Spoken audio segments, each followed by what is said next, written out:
Freelancing yana nufin aikin ƙwadago,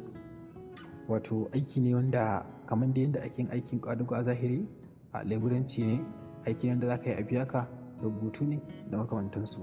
To shi ma haka a yanayin yanar gizo da harkokin digital, freelancing yana nufin aikin ƙwadago.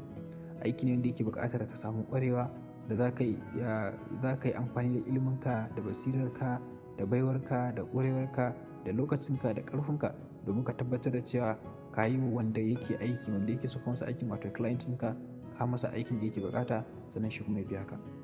Ana yin freelancing ne ta hanyoyi da dama, duk wata ƙwarewa ana buƙatar ta. Misali, idan za ka yi aikin graphic designing ko kuma programming ko kuma web development ko software development ko application development ko project management ko kuma startup development da makamantansu, duk waɗannan ɓangarori ne wanda suna nan bila adadin, suna nan turum, wanda kowanne akwai buƙatar mutum ya samu ya guda ɗaya ƙware a kan shi, inda za a rinka ba shi aikin yi freelancing kenan ya rinka yi mutane.